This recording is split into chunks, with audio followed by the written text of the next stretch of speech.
Team India का हर fan भगवान से दुआ कर रहा है कि हे ईश्वर हमें बचा लो इस गौतम गंभीर से। एक्सपेरिमेंट है कि थमने का नाम ही नहीं लेते हैं। और टेस्ट क्रिकेट भी हमें T20 की तर्ज पर ही खेलना है। बेड़ा गर्क करके रख दिया है। अच्छी भली टीम इंडिया का सत्यानाश कैसे किया जा सकता है, ये गौतम गंभीर ने सभी भावी कोचों को भी बता दिया है। दोस्तों स्वागत है आपका, मैं हूं विकास शर्मा, आपका होस्ट, और आप लोग देख रहे हैं करंट स्पोर्ट्स। आज बात करेंगे टीम इंडिया पर मंडराते हुए गंभीर खतरे की। मेरा मतलब है गौतम गंभीर की, क्योंकि टीम इंडिया पे लगभग वो अब खतरा ही बन चुके हैं, कम से कम टेस्ट फॉर्मेट में भी। जिस तरीके का प्रदर्शन पिछले कुछ समय से उनका रहा है, उससे तो अब ये लगने लगा है कि जिस तरीके से T20, ODI और टेस्ट में कप्तान अलग अलग होते हैं, नौबत यहां तक आ चुकी है कि अब कोच भी अलग अलग करने पड़ सकते हैं। जो भारतीय पिच टीम इंडिया को अजेय बनाते थे, वहां टीम इंडिया को हार पे हार मिल रही है, और जिम्मेदार कौन है? सिर्फ गौतम गंभीर। इस वीडियो में हम बात करेंगे गौतम गंभीर के उन प्रयोगों की और उनकी कार्यशैली की जिसने टीम इंडिया का सत्यानाश करके रख दिया है, और लगातार टीम इंडिया को टेस्ट क्रिकेट में हार का सामना करना पड़ रहा है। लेकिन उससे पहले जरा उनके प्रदर्शन पे गौर करिए। जुलाई 2024 में गौतम गंभीर कोच बनते हैं टीम इंडिया के, और उसके बाद में पहली सीरीज होती है बांग्लादेश से, और उसे बांग्लादेश को हम 2-0 से हरा देते हैं। उसके बाद न्यूजीलैंड से 3 टेस्ट मैचों की सीरीज होती है, और न्यूजीलैंड 3-0 से ठोक जाती है घर में आके हमें। और 2012 के बाद से लगातार घरेलू सीरीज जीतने का रिकॉर्ड भी हमारा टूट जाता है। न्यूजीलैंड से हारने के बाद हम ऑस्ट्रेलिया जाते हैं, और ऑस्ट्रेलिया में 5 टेस्ट मैचों की सीरीज खेलते हैं, और वहां 3-1 से हमें जबरदस्त हार का सामना करना पड़ता है। फिर हम इंग्लैंड के खिलाफ 5 टेस्ट मैचों की सीरीज खेलते हैं, 2-2 की बराबरी पे सीरीज खत्म होती है। इसके बाद वेस्ट इंडीज की कमजोर टीम भारत आती है, तो हम उसके खिलाफ फिर शेर बनते हैं और वेस्ट इंडीज को 2-0 से हरा देते हैं।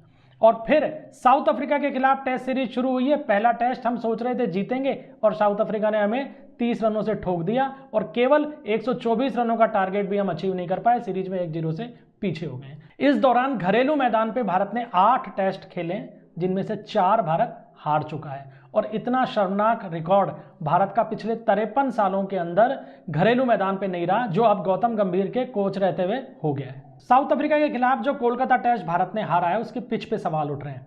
गौतम गंभीर ने पिच का बचाव किया और ये कहा कि हमने जैसी पिच मांगी थी वैसी मिली, खिलाड़ियों ने ऐसी ही पिच मांगी थी, लेकिन सौरव गांगुली ने उनकी पूरी पोल पट्टी खोल दी। गांगुली ने कहा पिच बैलेंस तैयार की थी, लेकिन मैच से 4 दिन पहले से पिच पे पानी डालना बंद करवा दिया गया, जिसके चलते पिच सूख गई, क्रैक्स बने, उस पर टर्न आने लगा, और यही टर्न टीम इंडिया के ऊपर भारी पड़ गया। लिहाजा अब सवाल ये उठता है कि टर्निंग पिच आखिर चाहिए क्यों गौतम गंभीर को? इनको ये देखना चाहिए कि स्पिन विकेट्स के ऊपर खेलने के लिए आपके पास बल्लेबाज भी तो नहीं है। टेस्ट टीम में अब रोहित शर्मा नहीं है, टेस्ट टीम में अब विराट कोहली नहीं है, आपके पास में अगर गेंदबाजों की बात करें तो मोहम्मद शमी जैसा गेंदबाज नहीं है, अजिंक्य रहाणे नहीं है, चेतेश्वर पुजारा नहीं है। नए और यंग प्लेयर्स हैं जिन्हें अभी इतनी ज़्यादा टर्निंग विकेट्स पे खेलने की आदत नहीं है, लेकिन गौतम गंभीर को तो टर्निंग विकेट्स चाहिए, और यही भारत की हार का कारण बन रहा है। दूसरा जो सबसे अहम कारण, या दूसरी जो सबसे बड़ी कमी गौतम गंभीर की टेस्ट क्रिकेट में रणनीति में दिखाई दे रही है, वो है उनका ऑलराउंडर्स का प्रेम। दरअसल टेस्ट क्रिकेट में एक आइडल कॉम्बिनेशन होता है 6, 1 और 4 का, यानी 6 स्पेशलिस्ट बैटर होने चाहिए, 1 ऑलराउंडर होना चाहिए, और 4 स्पेशलिस्ट गेंदबाज होने चाहिए। लेकिन गौतम गंभीर का कॉम्बिनेशन क्या खेल रहा है? 5-3-3 कि 6 की जगह केवल 5 तो स्पेशलिस्ट बल्लेबाज, 1 की जगह 3 ऑलराउंडर, और 4 की जगह 3 गेंदबाज। अब एज ए ऑलराउंडर जो टीम के अंदर खिलाड़ी हैं, उनमें रविंद्र जडेजा, अक्षर पटेल और वॉशिंगटन सुंदर है। रविंद्र जडेजा की जरूरत टीम इंडिया को हमेशा रही है, वो दुनिया के सर्वश्रेष्ठ ऑलराउंडर हैं, और टेस्ट क्रिकेट में वो भारत की जीत का आधार भी रहे हैं। लिहाजा उन पे कोई सवाल नहीं है। सवाल उठते हैं अक्षर पटेल और वॉशिंगटन सुंदर की मौजूदगी पर।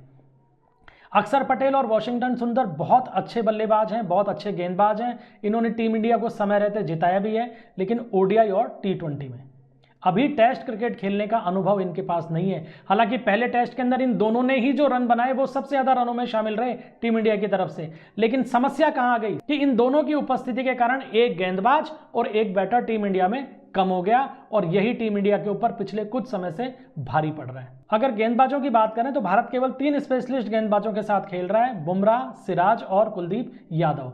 8 नंबर तक बल्लेबाजी चाहिए गौतम गंभीर को, लेकिन भाई ये टेस्ट क्रिकेट है, ये वनडे या T20 नहीं है, लिहाजा गेंदबाज चाहिए।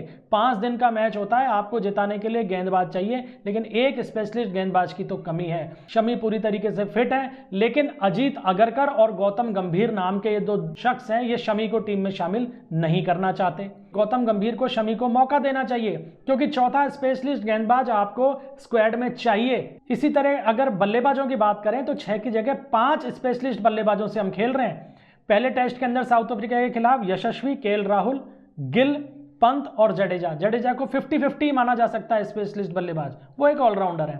तो 4 ही आपके पास स्पेशलिस्ट बल्लेबाज थे। ध्रुव जुरैल को शामिल किया गया, लेकिन ध्रुव जुरैल अभी यंग है, उन्हें भी इस जबरदस्त टर्न के ऊपर खेलने की आदत नहीं है, और इन 4 में से भी गिल नहीं खेल रहे थे चोट के चलते, तो लिहाजा बचा क्या बल्लेबाजी में, और यही कारण रहा कि 93 के ऊपर सलट गए और टीम 30 रनों से जीता हुआ मैच हार गई। अब गौतम गंभीर से सवाल पूछा जाना चाहिए कि आपने साई सुदर्शन को बाहर क्यों बिठाया, और अगर साई सुदर्शन को आपने बाहर बैठाया तो देवदत्त पड्डीकल को आपने क्यों नहीं खिलाया।